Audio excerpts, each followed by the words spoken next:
chase the glory. Visez haut.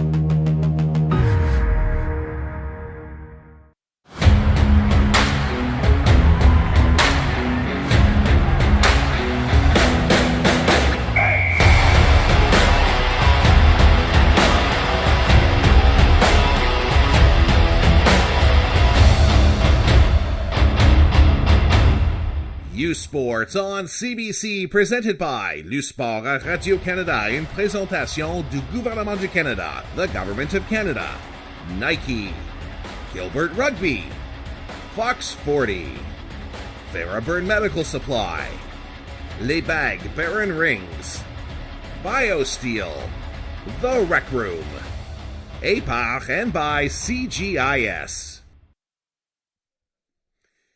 Good afternoon and welcome to U Sports on CBC and the 2025 CGIS U Sports Women's Rugby Championship presented by the Rec Room. My name is Keith Lumby and I'm joined today by my new best friend, Shalaya Valenzuela, at the Thunderbird Stadium here on Canada's West Coast in beautiful Vancouver, British Columbia. Today is the second Consolation semi-final between the number 7th ranked Acadia Axewomen versus the number 3 ranked Laval Rouge et Or. This is the second consolation final, as I mentioned, of this year's tournament, and both teams will be wanting to start strong and put in a great performance after an unfortunate loss that they both received on day number 1. Winners of this game will face the Guelph Griffins on Sunday, November the 2nd at 11 a.m. PST, 2 p.m. Eastern Standard Time. So while there are no medals to play for, the pride is on the line for both home universities. The Acadia Axewomen had a very tough first game on Wednesday. They gave it their all, but unfortunately fell 85-10 to a very strong Queen's Gals. And they'll be playing a Laval team hungry to bounce back from their loss against UBC. What a game that was on Wednesday evening. They lost to UBC 31-10 on the Wednesday night. Again, a very tough loss for them Wednesday, falling to UBC in a very tightly contested match. For the Acadia Axewomen, the player to watch out for today is Breland Murat, wearing number 1, the loosehead prop. She scored 6 tries during the season, regular season, and will be looking to add to her tally this week. For the Val team, the standout player is Corinne Bellavance, wearing number 15 fullback. She has scored 6 tries before the tournament for today. When we come back, it will be the opening kickoff as the University of Acadia Axewomen face Laval Rouge et Or in the second consolation semi-final at the 2025 U Sports Women's Rugby Championship. Live from Vancouver, you're watching U Sports on CBC.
U Sports fans, check out shop.usports.ca for this week's promotional item from the Nike Team Collection. Visitez le shop.usport.ca pour en profiter de la promotion de la semaine de la collection Nike Team.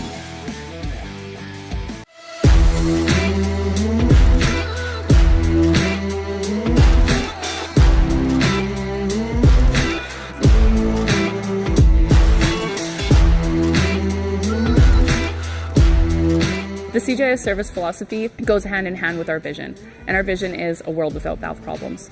That is what we live and breathe every single day. CGIS, we do work for many different valve types: gates, globes, checks, balls, knife gates, control valves.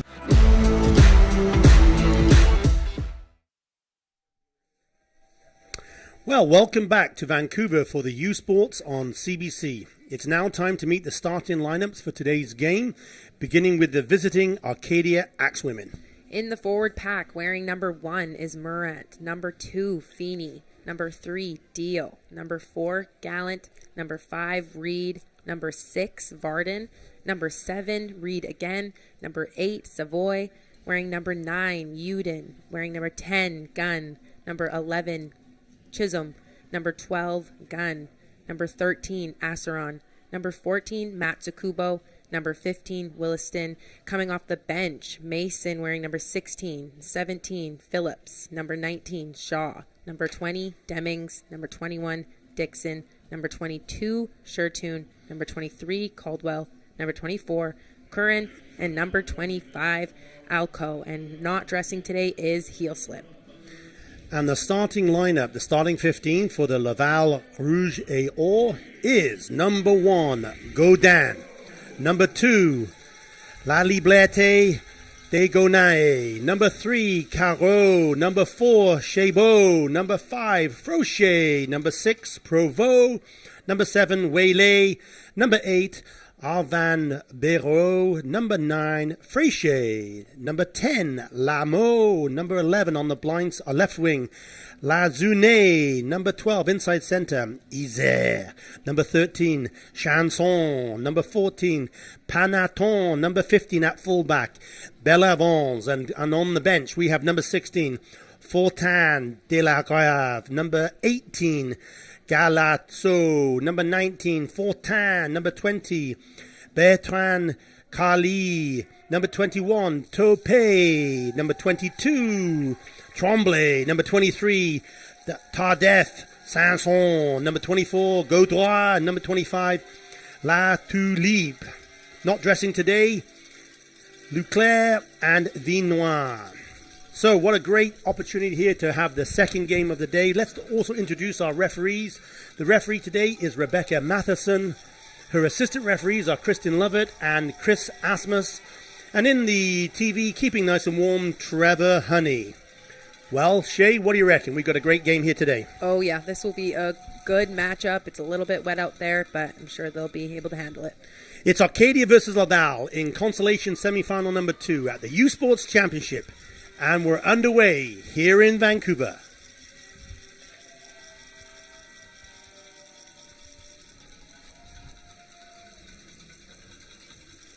Referee just checking with the captain from the Acadia Axewomen that they are set and good to go. Again, Shay, both teams really on the field here, running through some moves before the game kickoff. I think they're both excited and both ready. Oh yeah, they looked ready out there. Deep kick to start off with, going straight into the try zone. However, the Acadia Axewomen decide to run it. Look at that. Don't even want to touch it down. Straight through the first break. That's Great number 15, run. Sarah Williamston, just running. Look at her. Runs all the way back to the 45. Wow, what a great run to start off this first game. Number 14, Juliet Matsukubu. Taking it in. Now the game settles down a little bit. Laval getting back into the routine. Look how quickly they just get there to that line of defense. Laval are very strong at that. Well-drilled, well-organized team. We're going to see a lot of contact with the forwards here today for sure. It's a wet day here in Vancouver. The rain was coming down. The players' hands are going to get a little cold for sure. Great block there. Oh, and well received. Kept in. Chris Asmus, the assistant referee, right on the line there, noticing that the Laval player stayed in touch. We're 2 meters from the line. Laval trying to punch it over there. First possession of the day. Back to the big forwards. Big drive here. We're seeing it. 1 meter to go. Keeping it in the forwards. Keeping it tight. They feel this is their opportunity. I can see a couple of big players ready to take it. It's tight. Where's the ball? There's a try. Wow, what a great try there. Wow, what a heads-up play there. That started all from a block kick on the Laval side, and they were able to jump on that loose ball and, work their way in the last 20 meters there. Great try there. I'll try and get a number for sure, but you're right, Shay. How it started was that charge down to start off with. After we saw some attacking rugby to start off with from Acadia, it's end-to-end here. Here we go. Here's the charge down. The right play to kick it. However, and here we go. Is that number 1? I know I can't quite see. Anyway, great try here by Laval Rouge et Or with a 2-point conversion opportunity. 5 points within 2 minutes on the board already.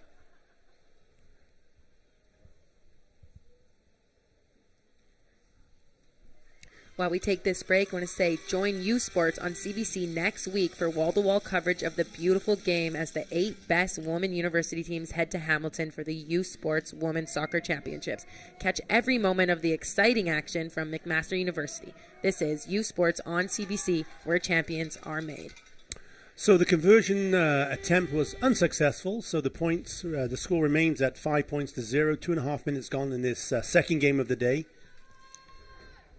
Acadia Axewomen coming into today's tournament ranked number 7 against Laval ranked number 3. Again, both teams wanted to put a W on the board today. Looks like it just went 10, yes. 10 meters is the requirement. And it went out into touch. So we're going to have a line out on the far side. First line out of the game. Shay, great 90 seconds to start that first half. Oh, yeah, exciting. You know, we have players to watch out today for, and that's number 15, Sarah Willingson from Acadia. She showed us in the very first opening of the game her pace that she has. So, yeah, exciting player for sure. So we're going to have the first scrum of the game. We'll have an opportunity to see how both packs bind down against each other and see if one's got perhaps a better scrummaging technique than the other. So beautiful position here for the Packs. We got a great camera shot here. Rebecca Matheson is our referee. Just really close on that first scrum, setting out of her expectations. Oh, look at the drive come there from the Laval team. Acadia was able to get that ball out, which is great. Didn't go to hand, however, it picked up. Oh, nice tackle. She maintains on her feet there, looking for some support. Oh, that looked like an uncomfortable. So while we have, I think, just a knock on one of the players there, let's have an opportunity just to talk about what we're seeing here for today's game. It's going to be, looks like both teams have come into play. Both teams want to really throw the ball wide. We're seeing that at the very start here. Number 12, you can just see grabbing her knee immediately. So maybe an ACL, maybe just something twitched after she was taped up for the start. So we'll take a break here and just keep talking about the championship tickets. The 2025 U Sports Women's Soccer Championship runs November 6th through 9th at McMaster University in Hamilton. Ticket packages and single game tickets are going fast, so please scan the QR code on your screen by visiting usports.ca to guarantee your seats for the 2025 U Sports Women's Soccer Championship. Once again, visit usportstickets.ca to guarantee your seats for the U Sports Women's Soccer Championship. So Shay, we've got the rain is coming down. It's typical West Coast weather here. You've obviously had a chance to play this a lot.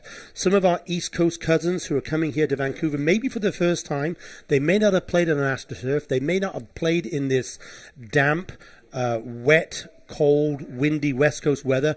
Some of the things that they'll be having to get used to. Please just share some thoughts. Yeah, you're going to have to get used to a slippery ball for sure. But on top of that also is the freezing cold weather temperatures too. So not only are your hands numb and you're struggling to feel the fingertips, but you also have to deal with the wet, rainy conditions as well. So not the best conditions, but, you know, rugby is rugby and it's an all-season sport. So it just comes along with the game. Yeah, we've got a great crowd here. I'm just looking down from the booth right now. One of the things I love about this game, certainly here in Canada, we have a tremendous following. Parents, friends, family. The Laval team, they have traveled literally from one end of the country to the other. I can see them in the stands. They got their cowbells. They're ready to go. They really want to cheer their team on. They were so loud and proud. Here we can just see a couple of them right now. They're all bundled up. Probably got a Bailey's in that coffee, I'm not too sure. But anyway, they're all bundled up. It's a cold day, but they're ready to go to support their team. Congratulations and thanks for you guys for traveling all the way out here to come and support the Laval Rouge et Or.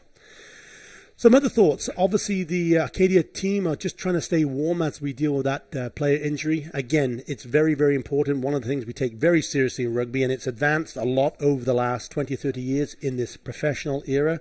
Concussions, concussion protocol, injuries, scrums.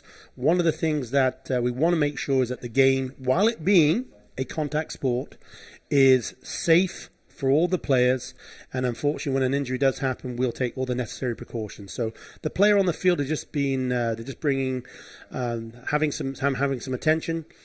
She still is grabbing a knee, but you know what, my guess is that she'll be helped up in a couple of minutes and we'll be able to move on. Once again, there you go. It's a pumpkin. It is indeed Halloween, October 31st here, so trick-or-treating with the little ones, I'm sure, is out happening later today. We had some school kids in the stands earlier on, and they were all dressed up. They were dressed up to the hilt. It was great to see. And again, they were getting into it. What I really like about that is the quality of the rugby here, Shay, that we're watching. This is truly a stepping stone to international. We have internationals playing throughout the tournament, current internationals, ex-internationals, coaches who have been playing for Canada.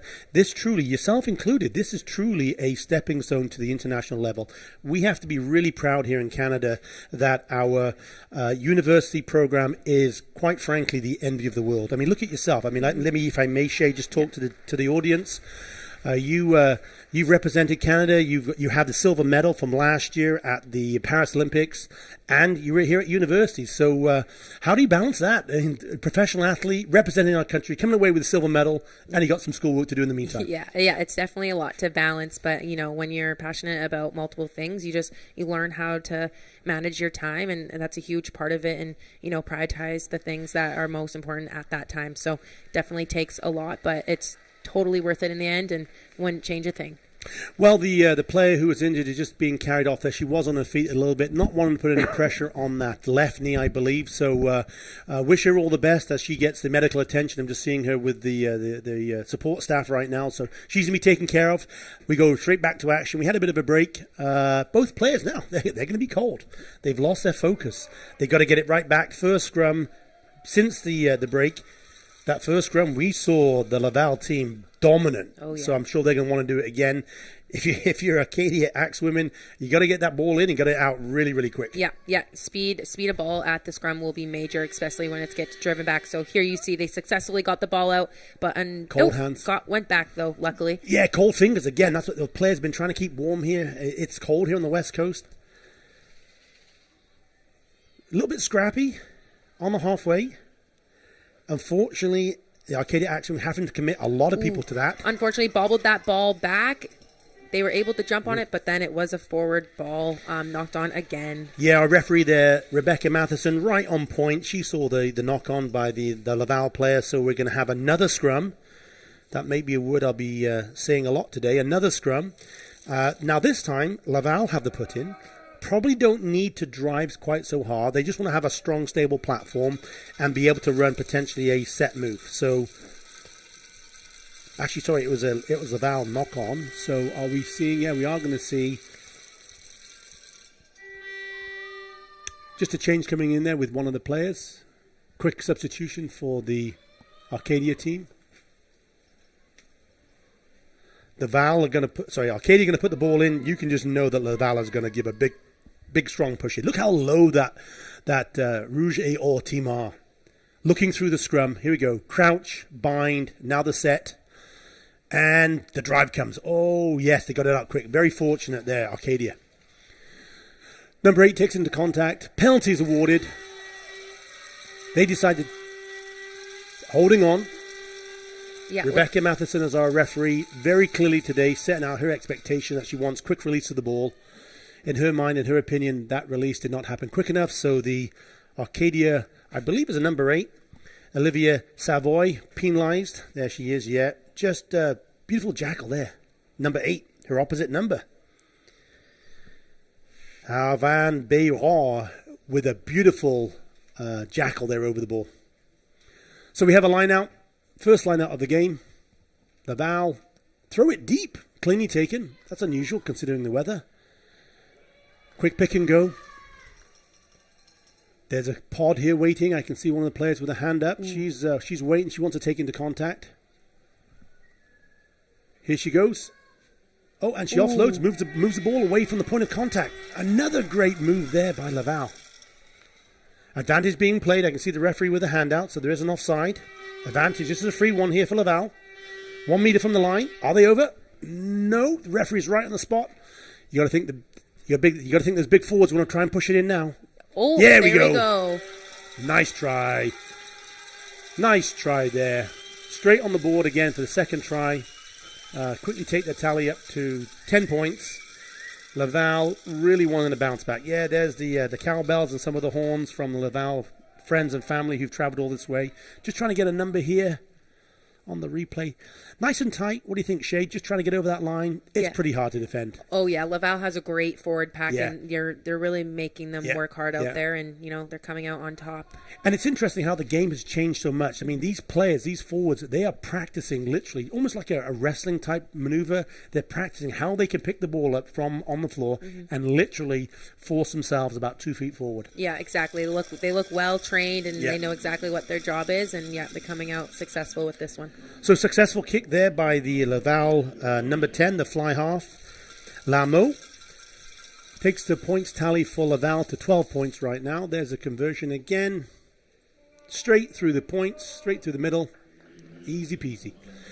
Okay, we're going to have a restart. Acadia Axewomen. Again in 15s. Just because you got scored on, unfortunately you have to kick the ball back to your opposition. So unless they do a short kick, the Acadia Axewomen are going to kick away possession again. They go for a medium kick. It's going to be caught. Ooh, but a knock-on by the Laval player. Again, we have some wet conditions here. The rain is still coming down. I can see a couple of puddles, and there's a lot of rain coming down. So these players will want to try and keep that ball clean and dry, and obviously keep their hands warm. That's key, Shay, for what we're seeing today. You've obviously played it lots of times. Yeah, exactly. They want to keep ball and maintenance and, work a couple of those phases, keep the ball tight, and, when they get a little bit more warmed up and more comfortable, then you can expect to see the ball making it out wide. But I think they're playing it a little safe right now, which is totally understandable. Referee has indicated that the scrum collapse. She's now come to the other side. She's having a nice chat with the tight head prop, Lauren Deal from the Acadia Axewomen, setting out her expectations. Wants to come and see if the tight head prop for Acadia against the loose head prop, Godin from Laval, have a nice little tussle here. So she's come to watch. Crouch, bind, set. There's a quick hook there by the Acadia team. Nicely out. There's the gap. Great run. Nice offload there. Just needed one more pass, but she got great ground there for Acadia. Really impressed here with the Acadia, the speed of which they can recycle the ball here. Oh, yeah. Big hit there. Really like how the Laval team there, they've set up in defense. I mean, it's a beautiful, it's a thin red line, and you can just see them one end of the field to the other right now. Great support from Acadia there. They're making sure to seal that ball, especially when playing such an aggressive side as Laval. So we have a ruck. Now, Acadia decide to spin it wide. Close down. Good tackle there. Looking for some support. She gets it. Now they want to bring it back again this way. There's a gap. Big, strong tackle. Second phase for the forwards. That's the pod. That's the second pod getting ready. Didn't quite have the support. Yeah, the ball came out because she didn't have the support player with her. And a 3-on-1. Here we go. Ball to hand. Ooh. Not quite. That was a shame. It was a 3-on-1 on that far side. I'm sure Laval would love to have that back. All came from the number one, I believe it was, from Acadia here, not having the support and the ball bobbling from that tackle. Great reaction on Laval's side. Unfortunately, didn't go to hand, but they saw the right picture and just lacked the execution. So we have a scrum again. Again, the referee, Rebecca Matheson, is coming on this side. She wants to see how these two props are binding against each other because it's gone down a couple of times. We know we're going to see that drive from Laval. Look how low they are here compared to the Acadia team. They are tight, they are low, they are ready to drive through the scrum here, apply some pressure. One thing I'll give Acadia is very positive is when they do have the scrum, they are getting the ball out fast. So, Ooh, good boot there from Laval. changing tactic here from Laval. Deep kick, almost a 50-22. Acadia decided to run it. She's going to have to go straight. She gets tackled, at the gain line where she took the ball. Look how quickly the Laval team are up, ready to pounce. Yeah, it's great for them. They had a huge kick, and they were able to back that with their defense, and now putting Acadia under pressure in their own 22, hopefully forcing a turnover, and they would put them in a great attacking position. But we'll see if Acadia can get it out their end here. Kick through. We have the left wing, well positioned. Cleanly caught by Pandoton, and she takes it forward. She's looking for support. She gets it from a number 13, Sanchon. Oh, I love this. This is neat. How they move the ball away from contact. Great offload. Lovely rugby. Here we go. Can And they quick play recycle. quick? There's the gap. She's looking for the offload, and she finds it. This is some fantastic rugby. Oh, look at that. Crowd are loving it. Show and go. The fake, the dummy, wasn't taken, though, by the Arcadia player. Counter-rucking by Arcadia to no avail. There's a fake dummy. Looks like we're still pushing on that far side. They have a little overlap to their right here. Can they spin that ball out wide? I think that's maybe a knock-on. Yeah, it looks like it just knocked forward there. Referee is indicating a knock-on. So what a great passage of play there by Laval. I love the pace, I love the power, and more importantly, how they're actually popping the ball up to each other. Here we go. Oh, yeah. That's Camille there, number 8, popping it up from the deck. Great read. To number 4, Chabot. And we have a scrum. We come back to that scrum. So, it is Arcadia ball. We know that Laval are just going to try and drive this. And Arcadia, that hooker, Stella Fernie, is going to try and hook that ball back through as quick as she possibly can. She knows the power's coming on. Number 8 decides to pick and go again. Ooh, ball ball comes came out. loose. Unforced error. Ooh. Yeah, unforced error there, unfortunately. She had the right thoughts. She wanted to try and protect her backs, pick up the ball, get more into center field, bring some of the backs into the play, but unfortunately she lost the ball in the tackle. Here we go. And quickly pounced on there by 22, was it? No. Number 10. I think that was number 10. She's using an opportunity to convert her own game. That will be Anne Lameau. She'll also be converting her own try. So, yeah, well-rounded player. We're going to take some time to talk about the Women's Soccer Championships. The 2025 U Sports Women's Soccer Championships run November 6th to 9th at McMaster University in Hamilton. Ticket packages and single-game tickets are going fast, so scan that QR code you see on your screen and visit usportstickets.ca. Again, that is usporttickets.ca to guarantee your seats for the 2025 U Sports Women's Soccer Championships.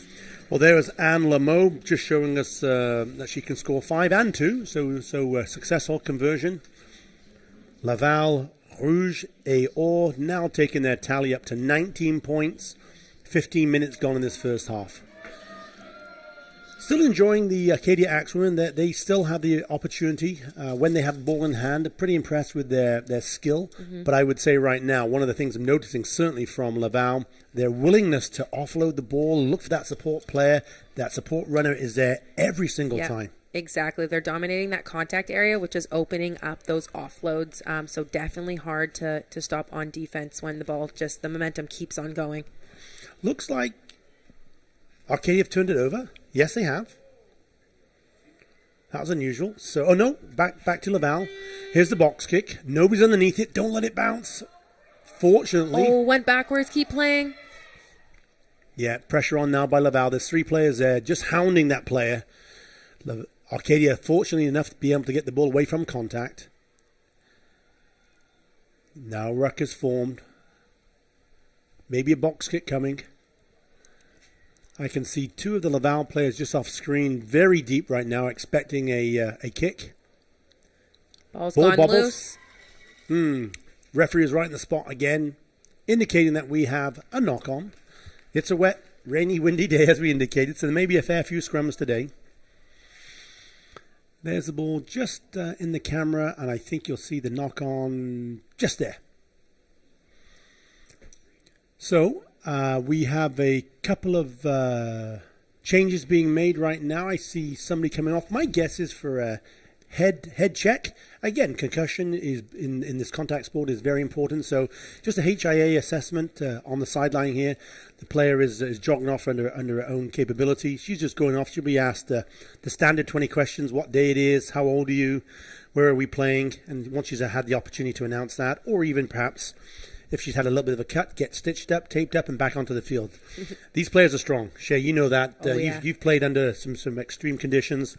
A little cut, a little niggle, it ain't going to hurt. People are right back in it again. Yeah, definitely not. Okay, I think we know that Laval's going to push their way again and see how quickly the Acadia Axewomen can get the ball out. They do indeed. Number 8 passes it to number 9. Oh, unfortunate. Just a knock on there. Number 10, unfortunately. Well, CBC is home to the Vanier Cup playoffs. Catch the 2025 UTEC and Mitchell Bowls beginning at noon Eastern Time on Saturday, November the 15th. Once again, Saturday, November the 15th. And the 60th Vanier Cup Championship game from Mosaic Stadium in Regina at 2 p.m. Eastern on November 22nd. 2 p.m. Eastern on November 22nd. Catch complete coverage of the Vanier Cup on CBC Television, CBC Gem, and cbcsports.ca.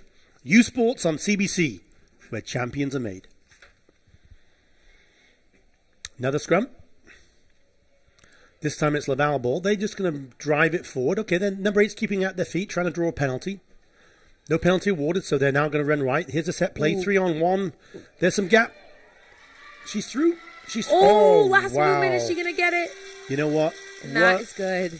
What a piece of individual flair there. That number 15 for Laval. Here she goes. 10 offloads to 15. She catches with one hand. She realizes she can't go there. She steps off her right foot. Look at the power now. Wow. Just charging through. That's great for Bellavance there. Yeah, Corinne Bellavance. What an individual try. Beautiful. Hope your friends and family at home watching that one. That's a great try. Okay, so we're back up now to 24 points. And Lamo is having a bit more of a difficult kick. She's a right-footed kicker and she's a right side of the field, so she's going to try and pull it across the post, but not too far. Beautiful. Love it. Love it, love it, love it. 2 points, congratulations. Now you're starting to see just a little bit of the Acadia Axewomen. They've had a lot of the wind, I would say, knocked out of their sail. Don't seem to be quite so cohesive coming back to the halfway line. They're obviously wanting to dig deep, but within 20 minutes of this first half, they're already staring at a point score of 26 points to 0. And unfortunately, they have to kick the ball away. Sarah Guns have to kick the ball possession back to the Laval team. Just off camera, we can see one player just getting taped up. She's now coming back in.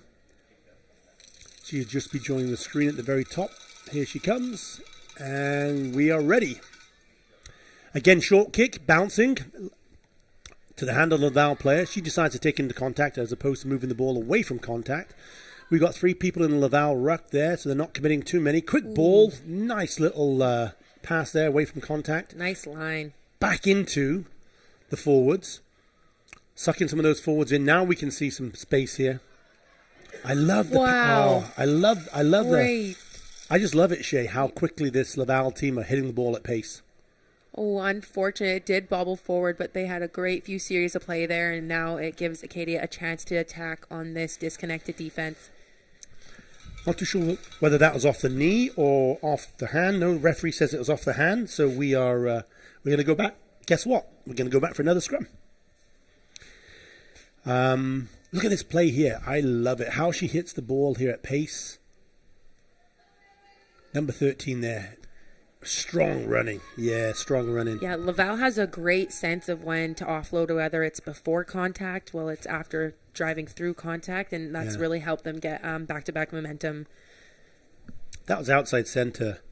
Adele, Sanson. Strong running, bringing it back to the forwards.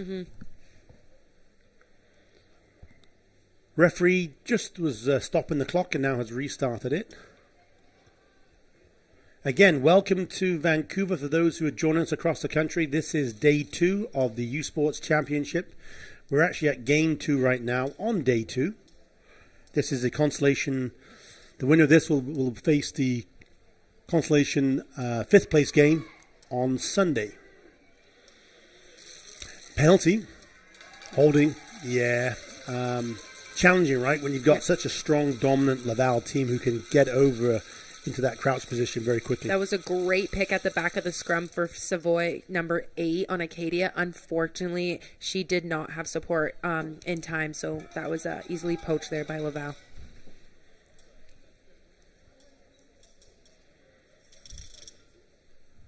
Another scrum here. Beautiful camera shot. There's 9. Corinne Fréchet. Just checking with her back. She's checking with her fly half there. She's checking with Lameau about a set piece play. So beautiful attacking opportunity. We're center of the field, halfway line. Can go either way from the scrum here. They've obviously got a strong scrum. They can really pick whatever set move they want. Yeah, and center field scrum gives them options on both sides. So really it's up to Acadia how they respond because either way they will have an upper hand or an extra man. Interesting tactic here by Laval. They're trying to draw the penalty. They didn't get it. So there's the loop round. Great ball through contact there to number 15, Corinne Bellavance.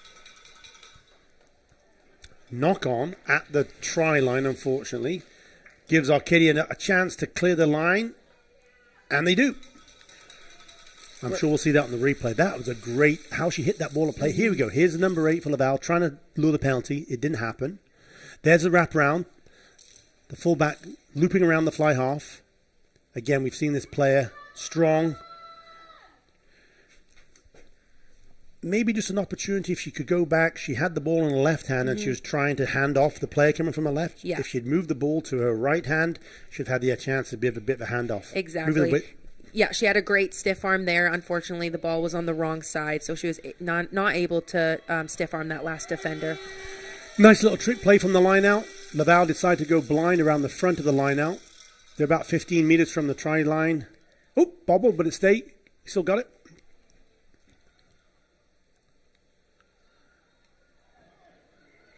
Just a little bit bobbly. I think both sets of players just maybe want to try and calm it down a little bit. We're 25 minutes gone. And you know what? I can appreciate it's cold. Maybe the nerves are getting to both sets of players. The ball is going to hand. Maybe the ball is just a little bit wet in today's game. The 2 top teams in Canadian football descend on the Mosaic Stadium in Regina for the 60th Vanier Cup, Saturday, November 22nd. Get your tickets for the party on the prairies by visiting usportstickets.ca. Once again, party on the prairies by visiting usportstickets.ca. The 2025 Vanier Cup on November 22nd in Regina. Let's chase the glory. Ooh, Acadia doing a great job of getting that ball at the back of their scrum. Now we have a huge line break with another great offload. Can she stay in bounds? Great security at the ruck. The Acadia supporters here just loving this forward momentum. Acadia decided to take it quick. Here we go. They want to move it. Quick crash ball. They're trying to get the Laval team on the back foot. Love how that play came in at a straight angle and hitting the ball at pace. Big, strong tackle there. Acadia just trying to move the ball wide, but the Laval team closing them down very well. Look how quickly that Laval team gets set up for the defense. Yeah, great clear out by Acadia. That was there we go. It was a poach. Sorry.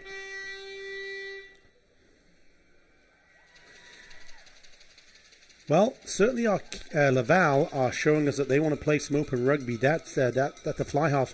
A couple of long passes. Back to the replay here. This was the break. This was a great individual piece of flair. Break through the tackle. She's looking for support. I like how she's looking for support, left and right. She doesn't see anyone. She's just keeping going herself. And at this point, beautiful offload to the fullback, who, as you mentioned, stays in line. That was over the 50 at that point. So they moved the ball forward about 50 meters at that point. Great little opportunity there to see some great rugby from Acadia. Yeah, they have great line breaks. Unfortunately, they're just not able to string together those back-to-back momentum pieces, which gives Laval the opportunity to set up, and then that's where you see the mistakes start to happen because of the pressure Laval's putting on them. But great series of play and a great exit there. That was number 4, Maude Chabot, just having a bit of a blood sub. I think she's got a bandage around her head, so she's back on the field. And we have another scrum. Crouch, bind, set. Look how low that Laval team are. And the drive is coming. You can see that they get underneath Acadia and drive them up off the ball, which is the goal in a scrum. You want to beat those props and get underneath and drive them back and stand them up. So you'll see that here happening. You see them driving and standing up the props of Acadia and ultimately driving them back. So Laval decide to kick it down, and we have our assistant referee on the far side, Chris Asmus, with his rain jacket on, putting his flag up. It's going to be a line out again to Laval. Penalty so that they keep possession. The prop just giving the hooker the signals of where the ball's going to go. Looks like it's 5 in the line. Front ball, cleanly taken. Nice set there by Laval. Hard to defend against that. They work the blind side. Now they come open. Looking for those long passes again. Ooh. Oh, they make it work. They get the ball away here, swinging out wide to their wing. Oh, and she unfortunately can't handle onto that. The pass was just a little bit behind, making it very hard to catch in these conditions. You know what I'm really enjoying is Laval certainly are wanting to come and show the crowd here that they can play some open, attractive rugby. They're not letting the elements dictate to them, so they're not trying to pound it up the middle and just keep it a forwards game. Continually wanting to throw the ball wide and some long passes. Maybe the only suggestion would be just to close it up just a little bit. Yeah, I am going to touch on that point because the last game we saw them play against UBC, they did keep it quite tight and mainly only running with their forwards. So it is really nice to see them testing those underballs and trying to go wide with their pace. But unfortunately, yes, with the conditions, maybe tightening up that last pass would just help them finish a couple more of these tries. U Sports on CBC has all the action of the 2025 U Sports Men's Soccer Championship next week from Varsity Stadium in Toronto. Catch exclusive coverage of the November the 6th through November the 9th on CBC Gem, cbcsports.ca, and of course CBC Sports YouTube. U Sports on CBC, where champions are made. Unfortunately, Acadia there losing the ball in contact, so now Laval does have possession again, and Acadia here is just trying to get set up and set their defensive line. So as we encroach upon 30 minutes of the game being played, Laval on the scoreboard at 26. Acadia still trying to get their first points. We're seeing some really open rugby from Laval. Again, you know, they got to be disappointed. They played against UBC, and what a game that was on Wednesday night. The stands were full. Everyone was getting into it. What a great way to end the first game from a rugby perspective. Laval, unfortunately, even though they came in at ranked seeded number 3, were knocked out of that championship route that they were hoping to do. And now they obviously have their pride on the line, which is why they probably just want to keep running and scoring as many tries as they possibly can. And given some of these experienced players, again, we're on a world stage here. Some of these players, maybe in their 4th year, 5th year, this may be their last chance to play some university rugby. So I'm sure both coaches, certainly Francois Vincent-Marceau, will be wanting to give all of his players an opportunity to have a run with the ball today. Penalty to Laval, and they kick it down, so it's going to be a line out, probably about the 30 meter. We've had a couple overthrows here from Laval, so we'll hope to see a clean line out. On the other hand, Acadia may be able to scoop up a loose ball here. That was just a Laval bench, I think, getting warmed up. Again, we're about 5 minutes from the half, so there may be some changes at the halftime here. I just saw them warming up. However, there goes big number 8, just on a great run there. Hard to stop Arvan Bayreau when she's got the ball in hand. There she is again, jackling over the ball. Great line there. I love it how the Laval team are running straight. They're not running across the field. Their centers are coming straight just to lure in some of the backs and probing for those gaps. Those gaps are going to come out wide. There we go, straight through the middle. Just short here. Looks like a couple inches. Yep. There we go. Lovely try. I think that was number 8 again, wasn't it? Believe so here. Believe that was the number 8. Camille Arvan Bayroll, I believe. That was number 9. There's a scrum 9. half. But Just number short. 8 here. She just puts it over the line right here. Yeah. Number 8, yeah. Beautiful. Arvan Bayroll, nice try for you. I think that's number 2 for her for the day. Yeah, And the Cammie's... two... Oh, sorry. Go ahead. I was going to say, yeah, Cammie's a great player. She made her first international debut with Canada, and I was fortunate enough to be able to be there. And, you know, she plays with some style. She loves those offloads, and she's a quick thinker there, recognizing she just needs to put the ball over the line, doesn't need to do anything special. So, yeah, congrats, Cammie. You're doing great. We have such a phenomenal, university program here in Canada. And some of the players, again, we have the Canadian women's senior coach here. He gave a great speech last night. I loved in the presentation how he simply said to all the players, live life to the fullest. This is your opportunity. Don't think about playing rugby when you're 40 or 50. Live it right now. Live your best life. I felt it was just a really impassionate opportunity to hear all the players in the room get that opportunity to hear the Canadian coach say, live your best life. Go for it right now. And we're seeing it right now with some of the Laval players absolutely giving everything they can for this game.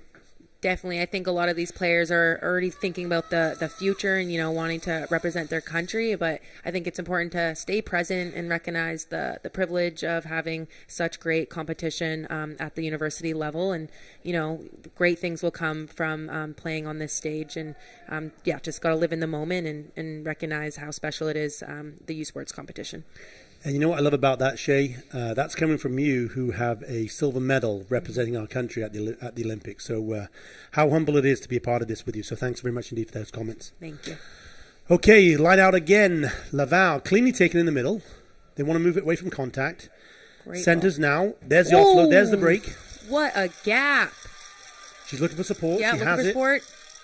Didn't quite take advantage of the support. Ooh, unlucky. Tried to offload that from the deck, bounce forward off her player, but looks like the ref will be calling it back here. So great break. Look at this. Quickly moving the ball away from contact. 1, 2, 3. There we go. Boom, right off the hip. She's looking left. She's looking right. Might have been an opportunity to pop it there. Oh, that was so unlucky. What was nice, though, she actually took the ball down. She's allowed to get into the position when she's on her back and pop it up. Unfortunately, though, the number 15 for Laval just didn't quite go to hand. So it is a scrum about center line. We're going to see the big drive from Laval. We know that. Here it comes. Referee indicating that the Laval team were not driving straight. That's the call indicated. So caught first time. There's big Morant for the Acadia Axewomen.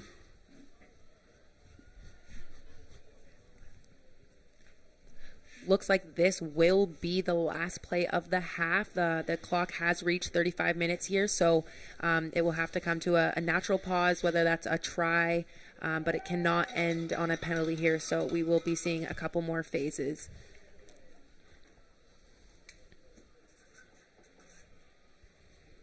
Acadia doing a good job maintaining possession, but unfortunately there, just a no-release call.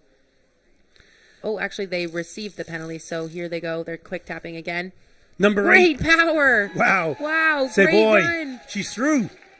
Look at that. She needs some support. What a great run there by Savoy. Great power through the contact area there.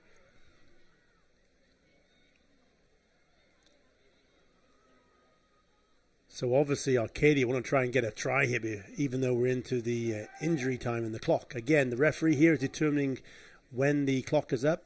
She and she only will make that decision. We will play to her whistle. Laval is just swarming. They want this game to stop at half right now, and they're trying to do everything they can to slow down the ball play here. Referee has a handout. I think that's a high tackle. Yes, a high tackle. So a free one here for Acadia. Can they do something with it? Yeah, the crowd are cheering them on. They want to see a try here. Ooh. Now, that was a gap. Oh, and unfortunately bobbling the ball forward in contact. It's just so cold out there. However, we're coming back for the penalty. You can see Acadia want to run it quick. We obviously can't end on a penalty, so they're going to have another go. Are they going to kick it down and try and go from a line out, or are they just going to tap and run? Tap and run. Here we go. Moving away a ball away from contact. Laval up for the challenge. Great drive there from Acadia. I see some gap. Beautiful offload. Best stint of rugby here from Acadia for a while now. Let's see if they can get themselves on the scoreboard. Laval currently up for the challenge. If Acadia came around that corner at pace, it looked like some of those Laval players were a little bit flat-footed there, and they could have used a little more momentum coming around that corner, but they still are maintaining possession. What I'm noticing is the Laval team are only committing one, maybe two player for each ruck. And unfortunately, because they're on the attack, the Acadia team have to commit 4 or 5. So it's really challenging to keep that ball, and it's going to be very, very, very tiring on those players.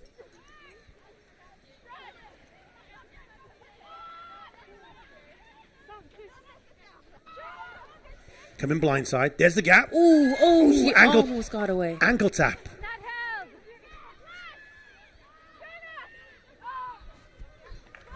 Big number 4 there for Acadia Axewomen. That was Jenna Gallant on the charge. They still have the penalty. They probably want to go quick again. Number 8 for them is Olivia Savoy. She wants it. She's off again. Boom! Ooh, big contact. Big contact, absolutely. Number 4, again big contact. Jenna Gallant. Again. Wow, this is some strong defense in the Laval team. They don't want to let anything go on the board. Stella Freeney just stopped in the tracks. Oh, and there we go. That will probably be the end of the first half. Yep. Referee Rebecca Matheson calls the end of the time. We are set at 31 points to 0. The Laval Rouge et Or currently in the lead. This is just the final play of the game. Ankle tap there. I thought she was through. Here's the penalty again. Arcadia want to try and go get some points on the board. This was that bone crunching tackle. Stop the dead in the tracks. Yeah, that was a textbook double tackle. You have one low, one high, and no one's getting through between that gap. Great series of play by Acadia there. Unfortunate, weren't able to finish. Give me, please, 10 seconds, your quick wrap-up of the first half. Yeah, Laval aggressive, quick around that breakdown. They're hitting those gaps at pace, and they're getting those offloads successfully off. So that's been huge for their tries. Acadia, on the other hand, had really great attacking moments and great runs, but unfortunately have not been able to finish.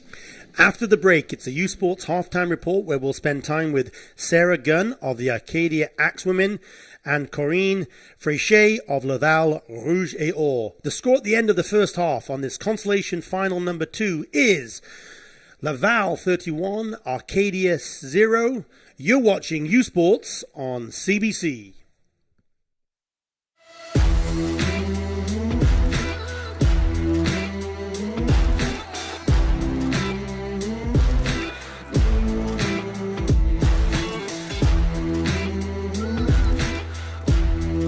The CJS service philosophy goes hand in hand with our vision, and our vision is a world without valve problems. That is what we live and breathe every single day. CGIS, we do work for many different valve types: gates, globes, checks, balls, knife gates, control valves. Thirsty? With 5 essential electrolytes and 0 sugar, BioSteel is the game changer you've been looking for. All of the good stuff with no extras and no gimmicks, just clean, healthy hydration. Trusted by pro athletes since 2009. Steel sharpens steel. Delaney, Northwest Territories. the birthplace of hockey. Here, you'll find a community full of history and tradition. A community that Quaker surprised by transforming their arena kitchen into a Quaker breakfast bar. Stocked with our Canadian whole grain oats, it's now a place to gather, to eat, and to celebrate. We're proud to feed the passion for hockey in the place where it all started. Because we believe, no matter where you're from, you've got this.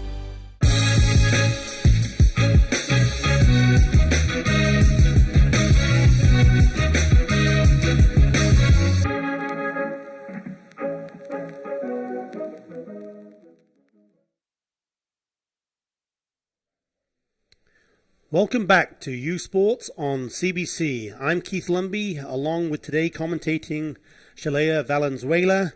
It's time to spend 2 minutes with one of our player profiles. Let's have an opportunity to hear from Sarah Gunn of the Acadia Axewomen. My name is Sarah Gunn. I play fly half or inside center at Acadia University.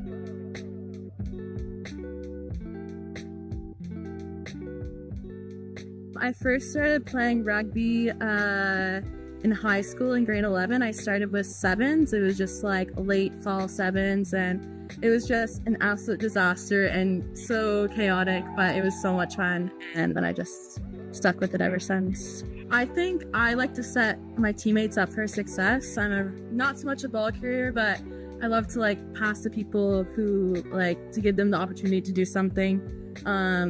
I am our kicker, so a lot of like technical kicking. That success is bigger than just wins and losses, and the fact that like you feel fulfilled with accomplishing things that like are outside of the score line. Like looking back, you're not gonna remember like wins, losses, point differentials. Like you'll remember the way you felt on the field and the way your teammates made you feel.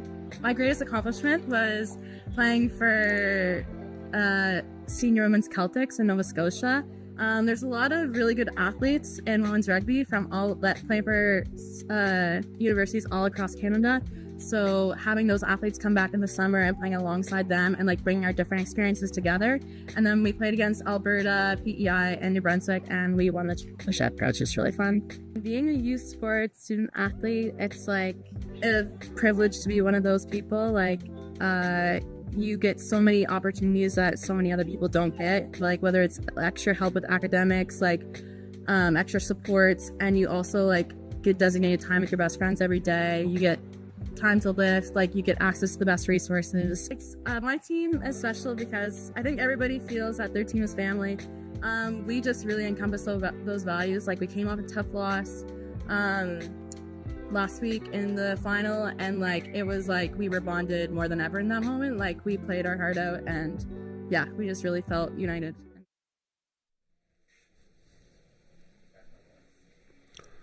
Well, when we come back, we'll meet Corinne Fréchet of Laval, the Rouge et Or, and look back at the first half of today's game. Currently, the Laval team are leading the Acadia Axewomen by a score of 31 points to 0. Obviously, you're watching U Sports here on CBC. Le sport en direct sur ici-tout.tv. 100% énergie. 100% gratuit. Votre meilleur plan de match pour voir des performances exceptionnelles sur l'appareil de votre choix. C'est ici-tout.tv.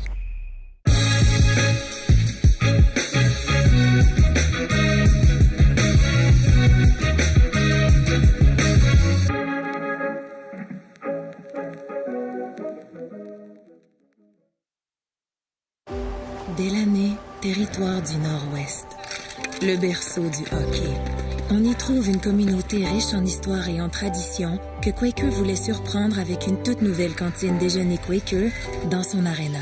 En plus d'offrir notre avoine canadienne à grains entiers, la cantine est maintenant l'endroit pour se rassembler, manger et célébrer. Nous sommes fiers d'alimenter la passion du hockey dans son village d'origine, parce que peu importe d'où tu viens, t'es capable.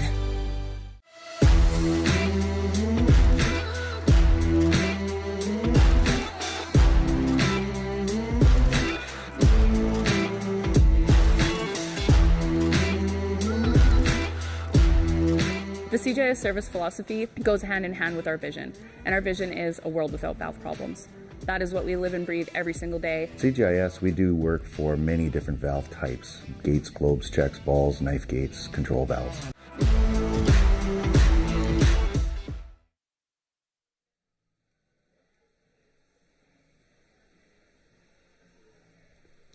Welcome back to Vancouver. We have another opportunity to have a player profile. It's time to spend 2 minutes with Corinne Fréchet of Laval Rouge et Or. Salut, je m'appelle Corinne Fréchette, je joue au rugby rouge et or de l'Université Laval comme demi de mêlée et c'est ma dernière et 5e année.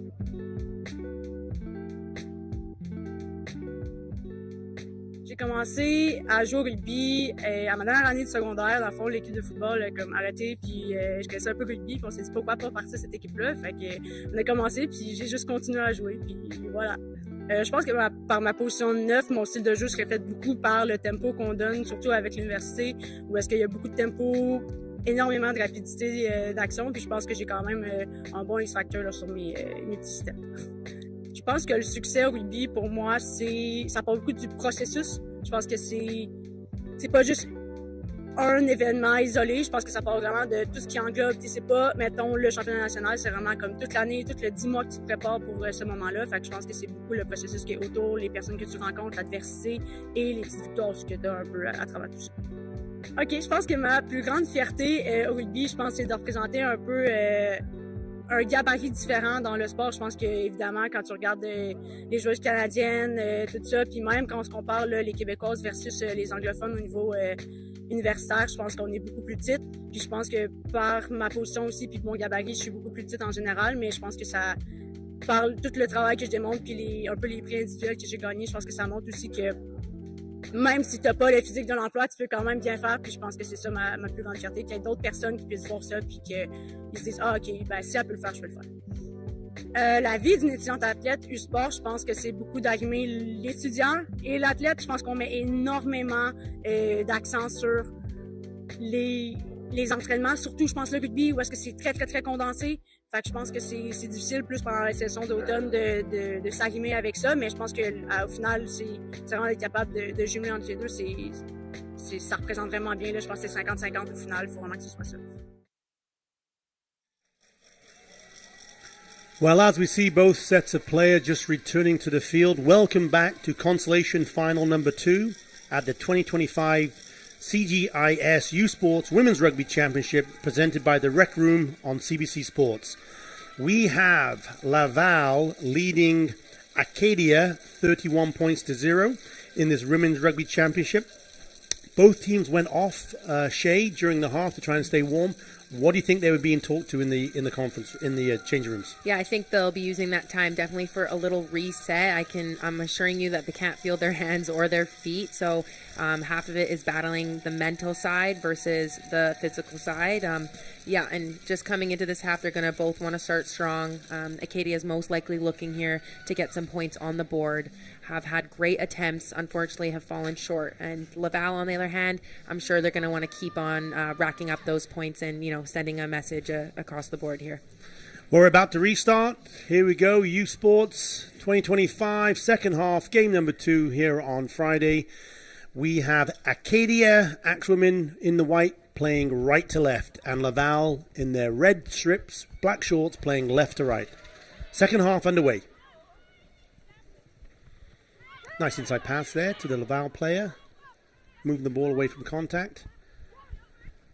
Love how that dummy runner was coming in there for Laval. Quick possession. Yeah, great speed of ball at those rucks. Beautiful. This is a clinic in rugby right now. This is great to see. That's a nice tip line from number 6, Serazan. Really are enjoying Laval moving the ball away from contact. There's number 15 again for Laval. Bellavon. Ooh, looks like just Acadia had the chance to get it back. But they're being driven back here by the Laval team. So they may have possession, but they're on their own 5 meter. Got to clear it. Ooh. It's still in. Nope, out. That was some tight space there for that player to get the ball out. Here we see, so Acadia have the ball, but Laval are just driving. And here comes the clearance kick. A lot of pressure. 2 players putting the pressure on the Acadia player. So we have a line out. Looks like it's about on the 20-meter line. Daguenet throws it in, middle of the line. Laval, more rolling ball. Look at them. There's 4 of them there. They're staying on the feet. They got 5 meters to go. Great driving 4 ball. meters to go. The Acadia team got to get back. But looks like they're being penalized. The referee there, Rebecca Matheson, is obviously touching her ear, which means she's hearing something. She's wanted to hear a double correction from one of her assistant referees. So she is saying that there was an infraction. Yep, you can clearly see she's going back to the infraction point. Let off here for Acadia. So they get the opportunity to relieve some pressure, kick it out. And we're going to have a line out on about the 40. Ball being dried there by one of the helpers on the sideline. Again, it's wet here in Vancouver, so trying to keep the ball dry and clean is paramount right now so we can have a good open game. Trick play at the front. It worked out. Looks like it worked out for Acadia. No. Laval have it. Again, straight into the attack. Look at that. I love how they're moving the ball away from contact here. Speed of their recycling. Our referee just not happy with something, so she's blown the whistle. I love that at the front of the line out there. Bit of trick play. It worked out eventually, I think, for Acadia, but try to go to the front. That front jumper just turned around. However, it looks like Laval were up for the challenge. Referee right now just clarifying to the players what actually happened. She was saying that there was a knock-on. So at the line-out, so we're going to come back to a scrum. It is Laval Rouge et Or ball. First scrum of the second half. Great attacking opportunity here, Shane. Oh, definitely. Yeah, we've seen Acadia exit their end multiple times here, so we'll hope they can do it again. I was actually incorrect. Sorry, it's actually an Acadia ball. My mistake. It must have been a knock-on by the Laval player. Quick 8 pick here. Running across the field. Probably wants to go a little bit straight because she's going to get isolated. However, she gets it out. Okay, here we go. On the far side, that player is looking for some support. Laval up for the challenge. Look how clean the Laval team are in that red line. They've been well drilled for the defense perspective. And here you see their right wing coming up.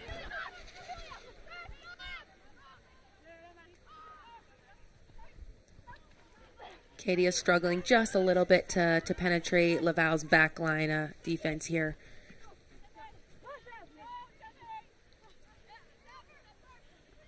So what do you think? Yeah, he beat me.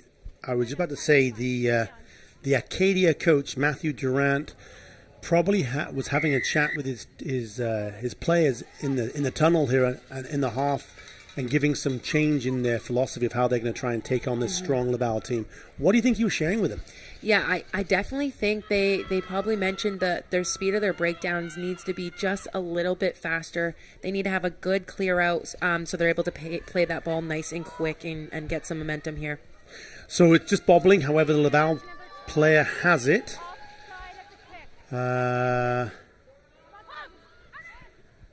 Into contact here. Here's the first pod set of forwards. What I now like is Laval are moving it away very quickly.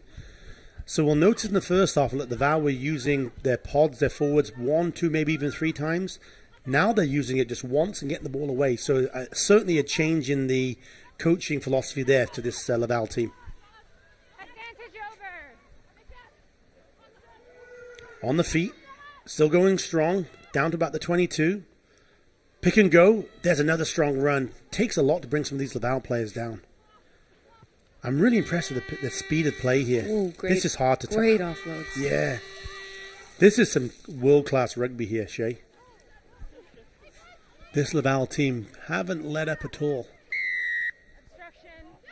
However, they concede the penalty. Let's see what the call was. Referee here, Rebecca Matheson, will just give us an indication. Strong run there by the number 1. Dagenais. Look at that. Wow. Here comes the infraction. Referee right on the spot. Yep. She's basically saying that the player was in front of the opposition player and covering off, so it's that's an infraction, that's a penalty. And certainly the Acadia team decide to relieve pressure and kick it into touch. We'll talk here about the men's soccer championship tickets. Ticket packages and single game tickets are on sale for the 2025 U Sports Men's Soccer Championships, November 6th and 9th at the University of Toronto. Get your tickets today by scanning the QR code you see on your screen or by visiting usporttickets.ca. Again, that is usporttickets.ca.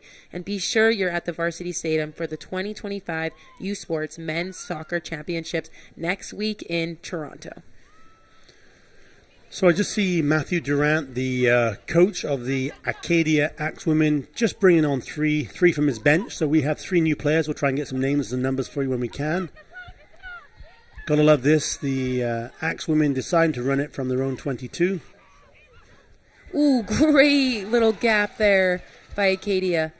They're definitely pushing the tempo of their breakdowns. You can see their forwards are coming and clearing out any threats at that breakdown, and it looks like it is allowing them to have a little bit of a quicker ball and trying to really increase that pace at which they're playing at. Yeah, great observation there. Penalty, offside, no tackling the player without the ball. Oh, they're going to go quick too. Great momentum here. Unfortunately, ball is bobbled and Laval jumps on that loose ball. Here's a new player for Laval. Great. I love how they're moving it away from the point of contact. Great underlines there. Strong running by Laval. Quickly recycled. They're hunting down that blind side. Looking for some support. It goes to hand. Still alive. 8 meters out. Here comes one of the trailing runners. Looking to try and punch it in. 7 meters out. Again, quick recycle. Ooh, but... Great steal from Acadia. They were right on that. Yeah, the Laval player just penalized here. I think it was number 4. Chabot just penalized for holding the ball. Yeah, that was a textbook poach from 24. She was the tackle assist. You can see her grab the top of the jersey, pull the player down, and showed a quick and clear release and went on and attached right onto that ball. So that was great job by number 24 on Laval. Goudreau. So we have a line out. It is Acadia ball. Just, I think we're bringing on a substitute. Yes, the hooker is changing. Oh, no, it's not. Somebody else. So this is now the 4th player. Yeah, we're changing hookers. So the person from the bench is now going to be the new hooker. Talk about pressure. You come straight on. You even haven't even had a chance to warm up, and you've got to throw a really important line out. First ball. First touch of the ball. Taking their time, make sure their calls are nice and clear, and that's a perfect throw and well thrown to the back line there.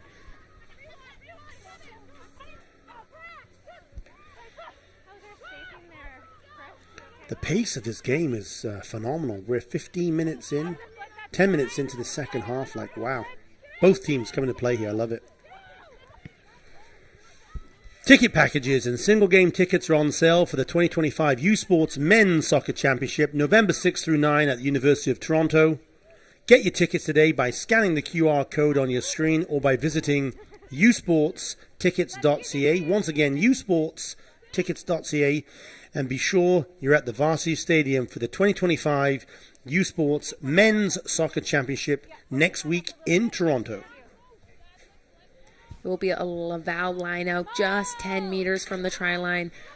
You're seeing them here, a driving maul, and they secure the ball.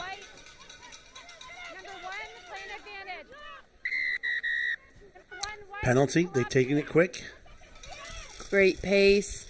Ooh. Yeah. And you know, I was actually just looking. This is so that we are 12 minutes into the second half.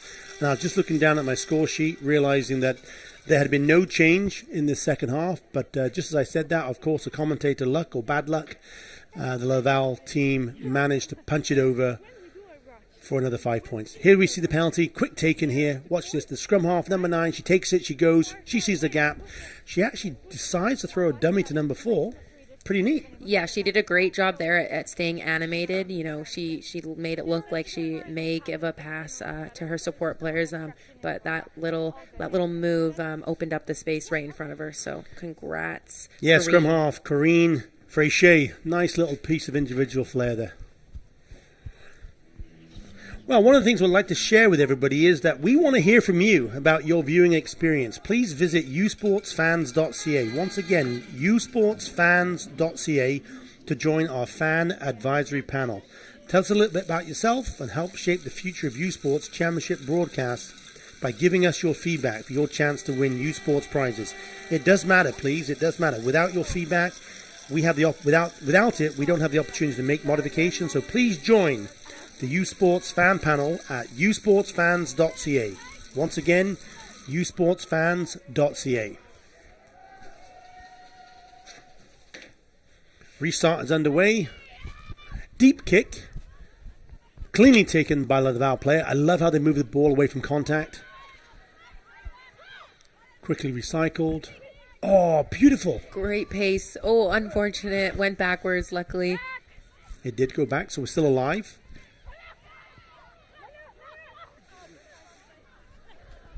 There's the Laval forwards all bunching up on that blind side. You obviously know that's where they're going to go. Now the backs are set now. We can see them off camera here.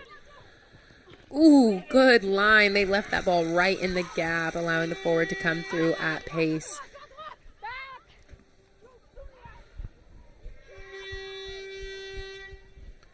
I am really impressed with every Laval player. When they go into contact, they are looking to offload. And more often than not, there's a Laval player either on her left shoulder or her right shoulder. This is some great rugby. Great team dynamic here. We can see why they're ranked number 3. Ooh, didn't quite go to hand. It's a shame. That would have been probably a try. Yeah, the gap was definitely there. Maybe she was looking at the try line before the ball. Here we go, just on the far side here. Some of the action from a couple of minutes ago. Yeah, look at that player hit. I love how it hits at that pace. And here we have, yeah, that player then was also looking to offload. Now we see Francois Van Marceau just unloading some of his bench as he brings some players on. Nice opportunity for him to bring some of the traveling players who didn't start. You know, 50 minutes gone, 15 out of the 35. We're playing 35-minute halves, so 15 out of the second 35. 36 points to 0. The Laval team wanting to give some experience and opportunities to some of their players who've traveled with them. So great to see that, Francois, that you're bringing on and letting everybody have a chance to play some rugby here. Referee just wanted to set out the expectation. We've got a lot of new players in the front row here. They probably didn't hear the expectations that were set out in the first half, so we're seeing them again. Back to live action. 23 for Acadia. Lucy Caldwell feeds the scrum. Pressure's coming on from Laval. Looks like they've turned it against the head. They have. Wow, that was a beautiful turnover in the scrum. Can number 7 finish this try?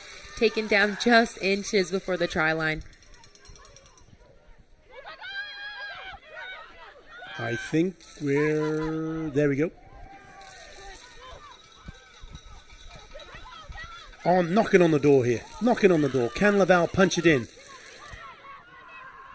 Big tackles coming in from Looking Acadia. to move the ball wide now. Might be an easy run in for number 24. Oh, but she bobbles it. But does he count it? So here we can see the replay. What we can actually see as well is the referee is actually asking, Rebecca Matheson is actually asking Christine Lovett for her input. Again, all 3 referees are mic'd up. Here comes the try. What they thought was a try. So there was the knock on. And so Christine Lovett, as the assistant referee, giving some support to Rebecca Matheson and saying, no, it was knocked on, so the try is disallowed. It is going to be a Acadia scrum on the 5 meter. Another change here, it looks like, just changing some of the positions on the field within that pack. A lot of numbers here, above 15, so it's great to see that both teams are giving all their players an opportunity to have a run and play at this top level game. Great game by number 7 heading off Laval, Ouellette.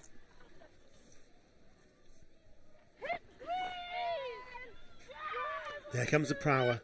Quickly out again by Acadia. They've done really well at getting the ball away from the power, the pressure. Nice clean out there. Knock on, but it looks like it went back. Just going to see what the referee is calling. Trainer, please. Oh, we have maybe just a player down for now. So it's an opportunity to talk about U Sports on CBC next week for wall-to-wall coverage of the beautiful game as the 8 best women's university teams head to Hamilton for the U Sports Women's Soccer Championship. Catch every moment of the exciting action from McMaster University. U Sports on CBC, where champions are made. So Shay, we're seeing obviously a lot of great speed by this Laval team. I'm really impressed. They're just continually going. They're well drilled. They're well organized. Perhaps to me, the big notice is how quickly and how well they're moving the ball away from contact. They're looking for that pop pass. They're not pushing it. It's 5 or 6 feet. It's not a big long pass, but that second player is hitting that pace. Definitely, yeah. They're coming around the corner at pace. Their support is right there off the hips of their players, allowing them to confidently take that ball through contact. And, you know, they have options typically on both sides, and they're definitely playing around with their offloads. We've seen some out the backs, over the heads. Yeah, they're trying everything, and they have executed quite a few successfully. The skill level here of the university is university players that we see here in Canada. As I mentioned earlier on in the program, we are literally the envy of the world. We have such depth in our university. This has the best 8 teams from Canada. We have current internationals. We have ex-internationals. Ex-internationals are also coaching, giving back to the sport. We have the Canadian coach here, Kevin, who was obviously at the awards banquet last night. He's obviously got his eye out with his scouts, looking for some up-and-comers. This is an absolute stepping stone for international level. I mean, you're obviously an international player yourself, representing the country, as I mentioned. Getting a silver medal at the Olympics. There are just so many players here who have that opportunity to break through and take it to the next level. This is their chance. Definitely, and you know, U Sports was a huge stepping stone for me back in the time when I was playing for University of Victoria. That is what was my leeway into the national program representing the Maple Leaf Academy. It all started from a U Sports Sevens tournament. So very likely that many of these young players are looking forward to performing on this stage and being recognized at a national level. There we just see one of the Laval players walking under her own guidance off the field, just being helped. So it looks like she may have had a knock to... I'm looking by the way she's limping her right side. Maybe it was the knee, maybe it was the hip. But she's walking under her own steam, so I'm glad to see that. So we will restart with the scrum. Again, it was, for those who remember, it was a knock-on in goal line by the right winger for Laval. So 5-meter scrum. I'm sure the Acadia team would love to have had a line out, but they've got a 5-meter scrum. Great opportunity for Laval to show that with a new set of front row that we can see here, what they can do in the scrum. So expect a big, strong push. And from the Acadia team, their desire and their goal is to get it out as quick as possible. Definitely. You see the Acadia players jumping up and down, doing anything they can to stay warm. You know, just a couple minutes of a pause in the game really affects your hands and your feet and when you're not moving around. So nice to see all the players doing their best to stay warm. Didn't quite see what that was about, but certainly the Acadia team were cheering on one of their players. Not too sure exactly why, but anyway, here we go. We have another scrum. Rebecca Matheson just right on point there. Crouch, bind, and set. You can see there's the bind. Here comes the set. And the push comes from Laval. The ball is taken again. Number 8 from the Acadia team. Big strong tackle there.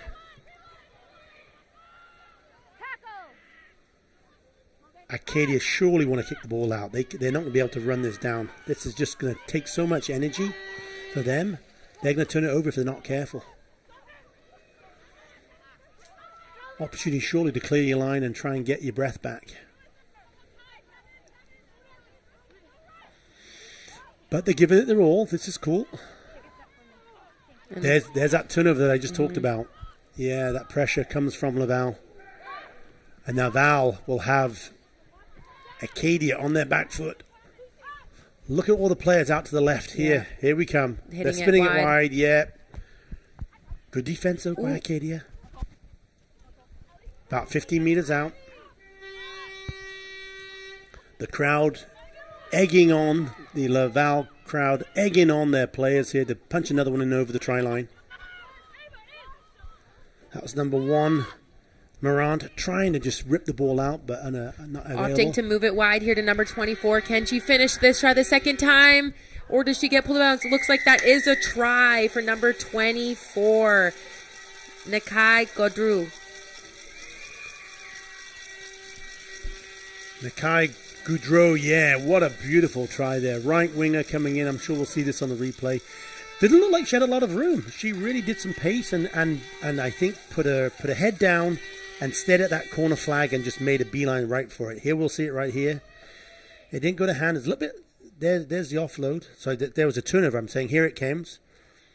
And that's what I was talking about by just saying all the pressure. Here we go. 24. Yeah, beautiful. Yeah, that's Nakai Godreau, yeah, beautiful. I loved how she actually just pointed for that corner. Exactly. That's what I was going to say. I mean, most wingers, you're either going to gun it to that line or you look to take that step last second. But she backed herself with her speed there, and yeah, she came out with 5 points for her team. Well, there we have Adèle Sanson, unsuccessful with the conversion attempt. However, the Laval Rouge et Or take their tally up to 41 points. Very difficult kick here from the far right-hand side. Again, right kicker. Looks like she had the distance, but not the direction. Okay. The Acadia team are coming back for the restart. 55 minutes gone. Why don't we have an opportunity to talk about the U Sports Women's Soccer Championships? Runs November 6th through the 9th at McMaster University in Hamilton. Ticket packages and single game tickets are going fast. So please scan the QR code on the screen by visiting usports.ca. Once again, usportstickets.ca to guarantee your seats for the 2025 U Sports Women's Soccer Championship. That was a nice deep kick there by Acadia. Laval was able to jump on that ball and secure breakdown. One of the only times it didn't go to hand from the Laval player, but it bounced nicely. Nice jinking here by that player. I'm really impressed with how quickly they're recycling this. And they're not committing too many people. They're only committing 2 or 3. They're not committing 4 or 5. Yeah. Yeah, and their support's really great at going past the breakdown, allowing their 9 to play that ball nice and quick. You need to clear that threat away quickly, allowing your 9 to make the play happen here. Again, 2 passes, moving the ball away from contact. So hard to defend. Even though it was a knock-on, I'm sure we'll just see it here in the replay, how quickly they went, bam, bam, just move the ball away from contact. Here we go. Because you think that player number 4 is taking it, and she's not. You're getting set up, right, to try and tackle that number 4. You're thinking, here we go, I have to have that tackle, and she moves it away from contact, and the next player's coming at pace. Exactly. The ball carrier's attacking those inside shoulders of the players, causing them to suck in, and then they have their support coming right off their hip. And what I really appreciate about Laval is that they leave that pop into the gap, allowing their support players to run onto it at pace, and leading them with a nice pop. Nice touch here. I can see the coach for the Acadia Axewomen, Matthew Durant, completely unloading his bench and giving all the players that opportunity to come and taste the field here, taste the glory of U Sports Women's Rugby. Again, unfortunately, the team losing here today will not be playing on Sunday. So this is an opportunity for some of the players from the Acadia Axewomen who've travelled right across the country to get on the field and have an opportunity to play at this high level of sports. Thank you, Matthew Durant, for that. So we saw the Axewomen penalised. I didn't quite catch it. Shay, did you catch the reason? Yeah, it seemed to they could not drive straight, and the scrum was getting spun around there. So got it. Thank you. Awarded to Laval. Yeah, here we go on the replay. Yeah, you're right. Just it looks like the tight head prop for Acadia not driving straight, but the loose head prop was, so it started to spin clockwise, and the referee said that's a penalty for not driving straight as a front row. Number 18 for Laval, that's Guy Lizo about to throw it in.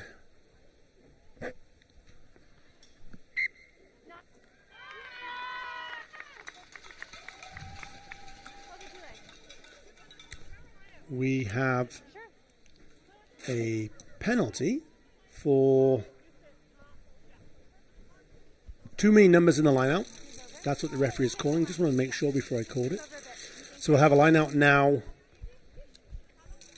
Acadia ball. Ball just being dried and clean there. And we have number 25, Brooke Alco, about to throw it in. At the front, cleanly taken. This is nice.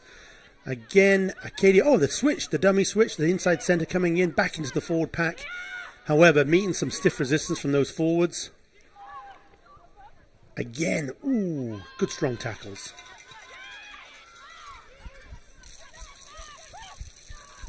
Moving the ball up, there's going to be some space. Can't quite get around that last defender in Laval, so they opt to rewind and bring it back this side of the field here. Let's see if they can get some momentum and string together some back-to-back phases here.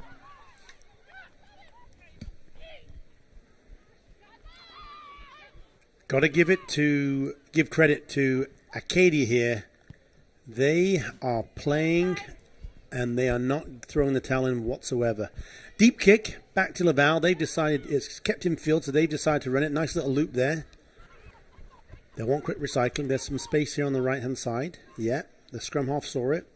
Ooh, beautiful interception. That was read like a book. She has support on her outside as well. It looks like this was a perfect interception and a perfect try. Acadia finally getting some points on the board, and that was so well deserved. I think that was Gabby Shaw running in. You know what? She'll have a name down in the books as the try score, but it was made by the interception. We'll catch the number here in a second. But that one player, right place, right time. Here we go. Watch this here. Let's call it, Shay. Beautifully read on defense. That is great. That is player 23. Lucy Caldwell. And she wanted to just take out that player and then offload to number 19 to score. Gabby Shaw. Congratulations, Gabby. What a time and a place to score a try. Yeah, love it. Well done, Acadia. Great to see you on the board. You've been digging deep the entire game, and you deserve at least one try here. So great job indeed. We'll see the opportunity here for Sarah Gunn just to see if she can convert for an extra 2 points, and she does.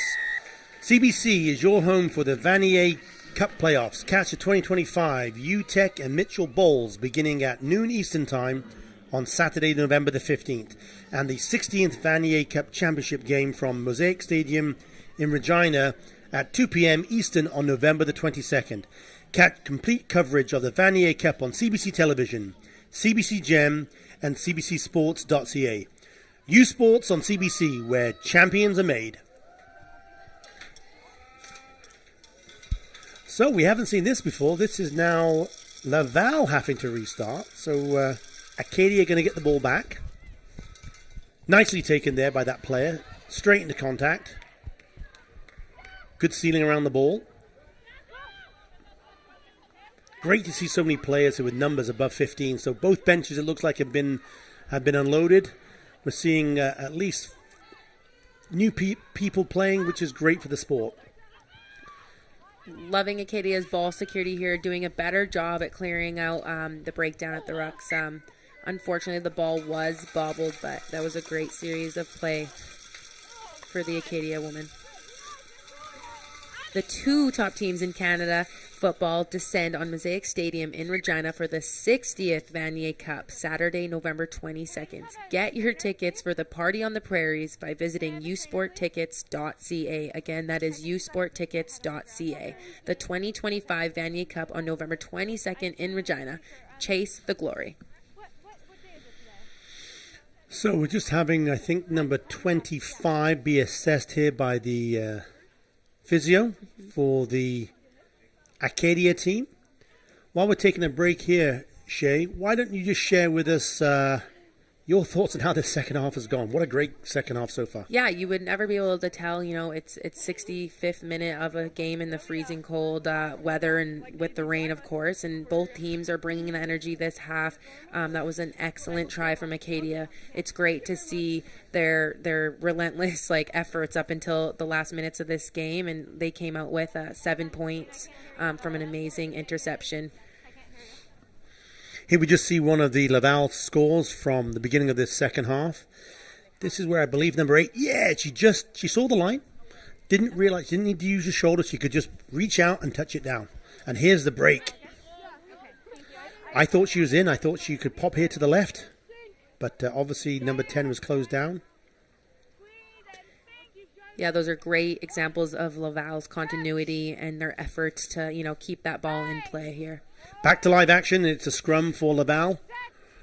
About 35 meters out from the Acadia try line. The scrum wheeled. However, the referee is allowed to take on. Number 8 picks up and goes. She's made about 5 meters. Quick pick and go there, straight through the middle. They'll probably do it again. Yeah, they can see some gaps, these Laval players. There we go again. As I mentioned, straight through the middle. That's where the opportunity is now coming. And I bet you now they're going to punch it wide after this one. Lure the forwards in, suck them in, and then just spin it wide. Yeah, it looks like some players are going to come here to go flow, and hopefully there's a bit of a mismatch on this right side. Unfortunately, the ball was bobbled, allowing Acadia to set their defensive line. Yeah, so it's a turnover. Acadia have got the ball back. And again, Laval is saying, you want to score on us, you're going to have to run it from 95 meters out. And Acadia, good on them. They're up for the challenge. They're not kicking for touch just yet. They are going to try and run it. And they're going to see what they can do. However, the tackling by Laval is just strong right now. Pushing. They're having to run it from within their own try line. Tried some. Penalty, though. Didn't quite see the call. High tackle. High tackle. Okay, thank you. And just want to note that, when a team does bring it back to their try like that, there is no offside line when the team is playing from in their own end zone. So if that ball was bobbled loose out the back of the breakdown, Laval would be able to actually touch that down and score a try. So good thing they did get it out of there a couple meters at least. Nice bit of rugby IQ there. Thanks for that, Shay. We want to touch on the Vanier Cup ticket promo. The 2 top teams in Canadian football descend on Mosaic Stadium in Regina for the 60th Vanier Cup, Saturday, November 22nd. Get your tickets for the Party on the Prairies by visiting usportstickets.ca. The 2025 Vanier Cup on November 22nd in Regina. Chase the glory. I think we're just having a little opportunity here. One of the players for the Acadia Axewomen has gone down. I'm not too sure if she's coming off.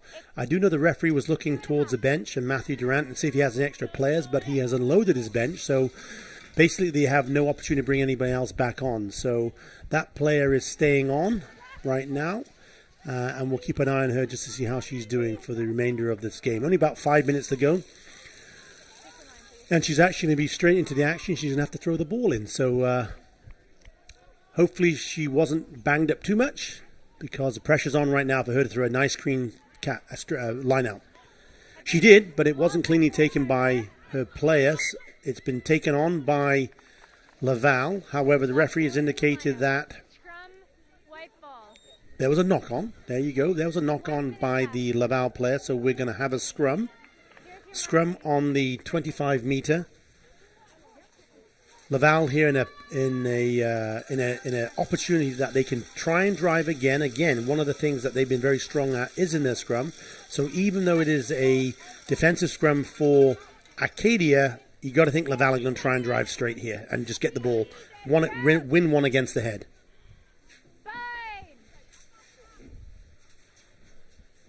Shay, what are you going to call? What am I going to call? I think we're going to see them running it out. You know what? Let's give credit where credit's due. Yeah. Absolutely. The Acadia Axewomen have not taken the easy route at all. They've come here to play. I love the openness of the rugby. You know what? Big hands up to them, and congratulations, because they've come here. It's been a tough game against this Laval team. Again, Laval, very unfortunate to get knocked out yesterday. But that's just the way of the draw. You know, UBC were the better team 2 days ago. So Laval have a game here where they really wanted to go to the final, I'm sure, but it wasn't meant to be. Anyway, Acadia have it. Again, they're going to run. Congratulations. They're going to run it from their own 22. Unfortunately, holding the ball, so a penalty against them. Now, are we going to see some game management here and a kick or a scrum? Yeah, you know what? Not a bad call. The thought process behind this, Shay, is obviously 1 or 2 minutes to go in the game. They know they have another game to play. You don't want to get anybody injured. So what are you going to do? You're going to take the easy route out, which is as a scrum, which gives you a nice opportunity to release your backs anyway and maybe move the ball away from contact one last time just to try and get another score. So nice bit of tactical play there by the Laval Rouge or team. Exactly. Well said, Keith. You know, the back line is going to want to show us some of the tricks they have in their bag. So here's a great platform for them to do that. Penalty. Again, Laval team, no need to go it fast because they had the penalty last time. They chose a scrum. Guess what? They can follow through. They're going to have a scrum again. Referee is looking at her watch and saying, I couldn't quite lip read, but I'm guessing she's saying 1 or 2 minutes to go. So we'll have another scrum. Laval's backs still have an opportunity. It's a beautiful attacking position. You can go left, you can go right.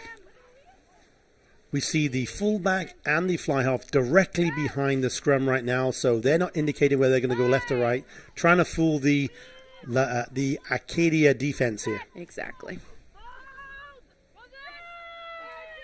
Strong platform. We come right. Oh, no, it's full time. So the Laval player was aware that the clock was up. No need to risk anything with any players. Let's kick the ball into touch. The win is in the bank. 41 points to 7. What an amazing 70 minutes of rugby. So we see here Laval Rouge et Or defeating the Acadia Axewomen by a score of 41 to 7. When we come back, we'll have the Nike players of the game. You're watching U Sports on CBC.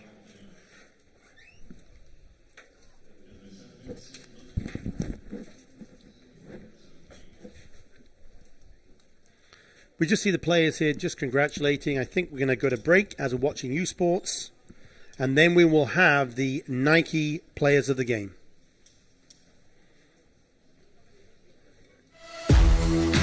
Thanks, guys. So Nike players of the game, who are they? Corinne Bellavance, number 15 for the... You want to do that? I'll give it. The CJS service philosophy goes hand in hand with our vision, and our vision is a world without valve problems. That is what we live and breathe every single day. CGIS, we do work for many different valve types: gates, globes, checks, balls, knife gates, control valves. Feel every hit, point, and celebration as if you're standing right on the sideline. Our passionate team unlocks a world of possibilities with digital broadcasting made simple, bringing heart-pounding action directly to millions of fans. Proudly Canadian, ISI Live, be there. Hey U Sports fans, check out shop.usports.ca for this week's promotional item from the Nike Team Collection. Visitez le shop.usport.ca pour en profiter de la promotion de la semaine de la collection Nike Team.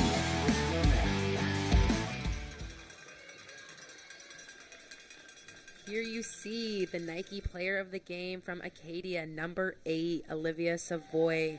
She had an amazing game, and congratulations. Yeah, nice there to see. Congratulations for that Acadia Axewomen player.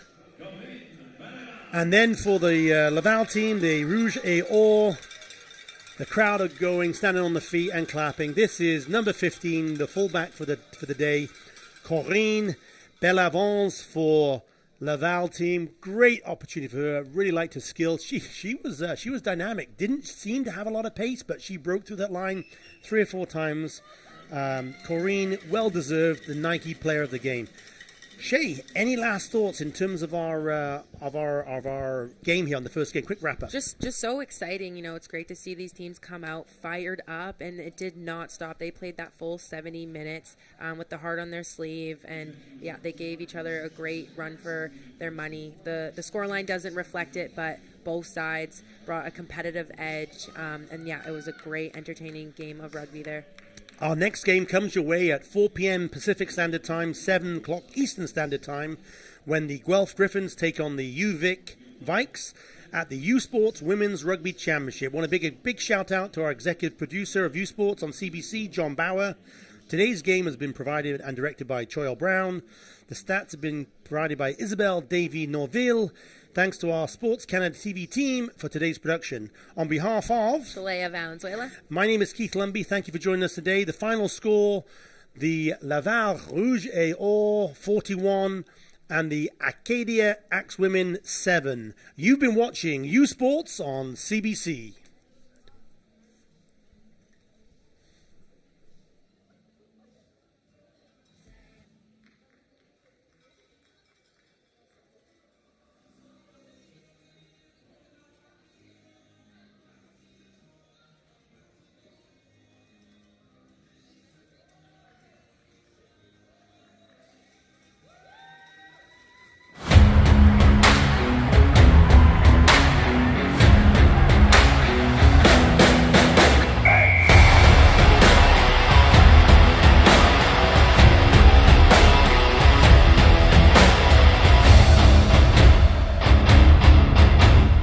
U Sports on CBC, presented by Le Sport à Radio-Canada, une présentation du gouvernement du Canada, the Government of Canada, Nike, Gilbert Rugby, Fox 40, Thunderbird Medical Supply, Les Bagues Baron Rings, BioSteel, The Rec Room, A par and by CGIS.